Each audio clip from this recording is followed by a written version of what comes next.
Hi, I'm Mark. This is my November review for Pisces Sun sign and Pisces rising. We start the month with an aspect from Mercury to Jupiter. Now Jupiter's in your 12th house, so this is a good time to plan behind the scenes and get ready. You need to plan for next year because next year Jupiter comes into your sign and your first house, Pisces, and then everything will be going faster than you can imagine, because not only will you have Jupiter, your co-ruler, but also your ruler Neptune, both in the sign of Pisces. So there's a lot to look forward to, but now it's time to do preparation and planning, ready for next year. On the 2nd, we have an aspect from Mercury to Pluto. Pluto's in the 11th house, so this is again a time to keep an open mind about where you might be in a few months' time. The 11th house is about our aims and goals for the future, so this is very much dependent on you and your planning and what you intend to do. Pluto in the 11th is also a good time to network and form bonds with people, people that maybe can help you going forward in the future. On the 4th, we have a new moon. Now the new moon is in your fellow water sign of Scorpio, so this is very beneficial to you. Also, the new moon is opposite Uranus, so this brings an unusual, inventive side to things. And Uranus being in your 3rd house, your mind will be very active. Now the 9th house is about planning for an adventure, planning for something in the future that will give you some excitement, some joy, and enable you to grow and evolve as well. You know, you've been concentrating a lot on the mundane stuff, so it's time to look ahead, plan ahead, and see where you may be able to learn something new and different about another culture or maybe history. And also there could be a philosophical or spiritual discovery that could switch on a light bulb in your head and you think, that's what it's all about. So yes, this is a good new moon, and in Scorpio it's very intense, so your feelings will rise to the surface, and then there could be something as well that changes your beliefs or your belief of what you thought was normal. Maybe it wasn't normal after all. On the 5th, Venus moves into Capricorn and into your 11th house. So this is a time when you might meet people, whether it's friends or colleagues, or even maybe a connection with a group. You might meet people that aid your ambition for the future. Then also on the next day we have Mercury moving in Scorpio in your 9th house. So this is where you'll want to uncover the truth. You want to dig deep and look and see where there's anything in that 9th house that needs bringing to the surface. Scorpio is ruled by Pluto, which is everything that's buried underneath. So there may be some truths, philosophical, religious truths or spiritual truths that maybe you can unearth now and may be quite enlightening.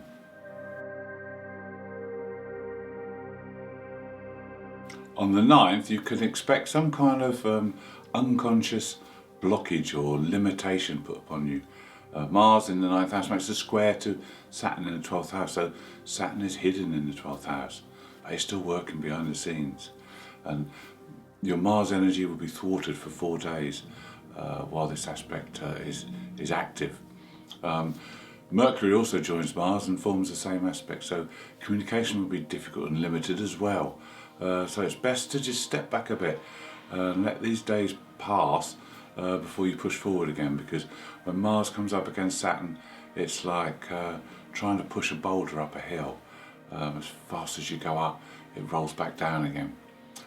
So proceed with caution and let this aspect pass before you push forward again. On the 12th, we have an aspect between the Sun and Neptune. This is a trine, positive aspect. Neptune in your 1st house, Sun in the 9th house. So this is a day when you will want to sort of escape. You'll want to maybe be alone, and maybe time to think and reflect. It's a very sensitive day. You'll also be very compassionate. And it may be a good day for spiritual learning or to do some meditation, something that connects you to the spiritual side of things. Then a very different day on the 13th, as Mercury makes an opposition to Uranus. Now these two are across the 3rd and 9th houses, so this is learning. This is the mind. Your mind will be buzzing. You'll be excited. You'll be wanting to learn new things, make new discoveries. But your mind may be so active that it may be hard to concentrate and it may be hard to sleep. But you could have some great ideas today. On the 14th, we have Venus in the 11th making a square aspect to Chiron in the 2nd house. This is a day when you could heal wounds related to friends and finances, maybe possessions. If there is any wound still around that you need to let go of, this is a good day to do that. Then on the 16th, there is an aspect between the Sun and Jupiter. Now this is an aspect whereby any of your traits, any of your behaviours can be exaggerated, whether they're positive or negative, because Jupiter enlarges everything it touches, and the Sun is our soul, our centre. So today you need to be careful because you don't want to go to extreme excesses, and on the other hand you don't want to be sitting around lazy doing nothing. You've got to try and get the balance right on this day, but if you use the energy correctly, this is a good day to get motivated.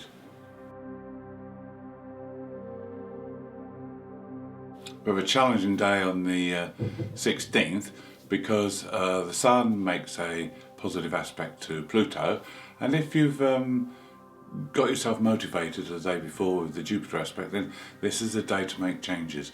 This is a day to have a bit of a house clearing. If there's things you've been putting up with for some time that you really have had enough of, this is a time to make reforms and changes. And also maybe to change your direction slightly. Because on the same day Mars makes an opposition to Uranus. So there's this feeling of wanting to release yourself from something. There's a feeling of needing to change or get away from something. But the idea is to do this in a controlled manner. Otherwise the Mars aspect of Uranus can be quite explosive. And these are across the mental houses, so it could be that you'll mentally get to the point where you just have to let the lid blow.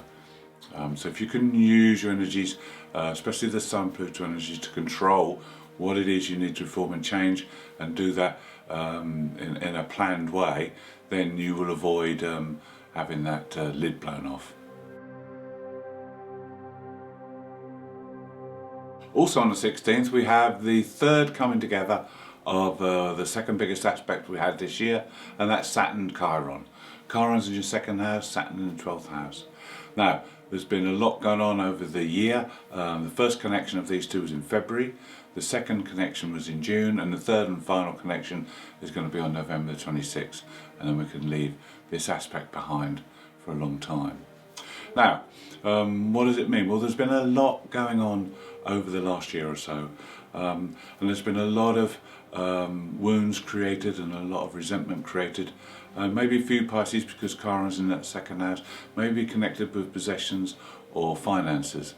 But the wound is, there's an unconscious level of this with Saturn being in your 12th house, and then maybe an unconscious resentment towards authority figures. Now the way forward on this, and the way to heal, is to trust in your own authority.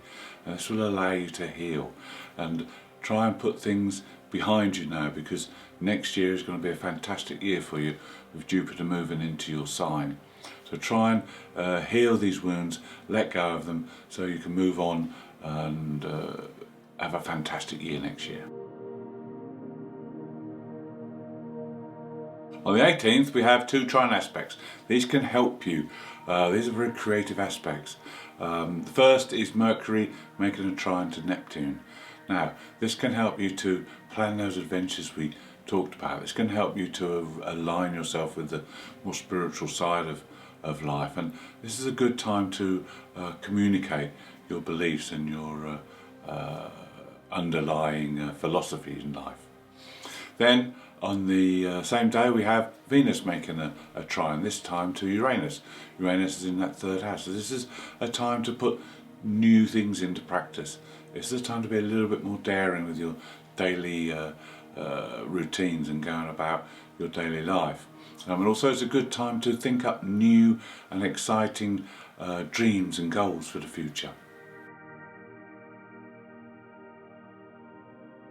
On the 19th we have our full moon. This is a full moon lunar eclipse in Taurus.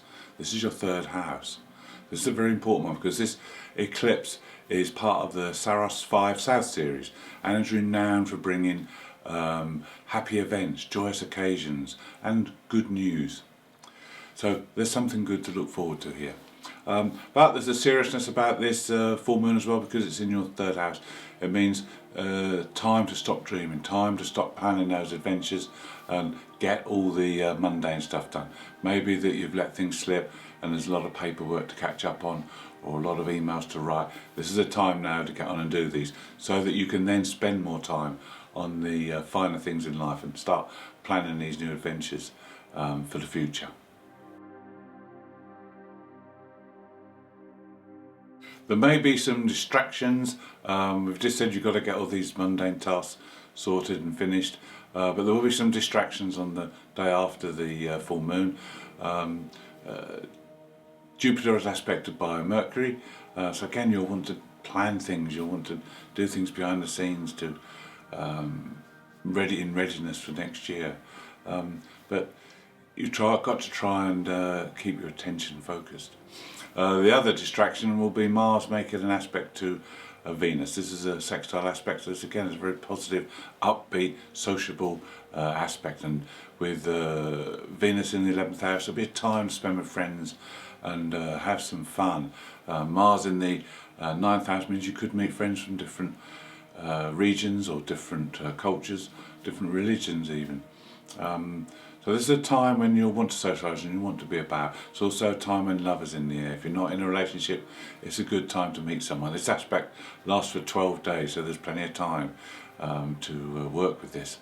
And if you are in a relationship, it will be a good time to further your relationship, bring a more spiritual side to it or more intensity to it, and enjoy this 12 days. On the 22nd, the Sun moves into Sagittarius, and this is your 10th house. This is the house of destiny. This is the house of public standing in your career. So there's going to be some important developments over the next month because the Sun immediately makes a conjunction with the South Node. Now the South Node is in your 10th house. And here we have like a reversal at the moment because the North Node is in your 4th house, which relates to the past. And the South Node is in your 10th house, which relates to the future and the direction we're going in.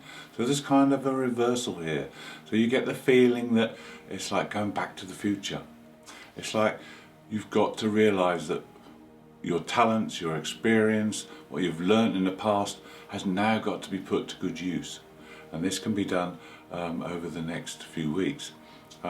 We also have Mercury joining in and making a conjunction with the Sun and also making that conjunction with the South Node. And Mercury coming in will bring added insight, bring messages. There'll be synchronistic events that happen that you will be able to follow. And also with this combination there's going to be boundless opportunities to advance and to grow and evolve as a soul.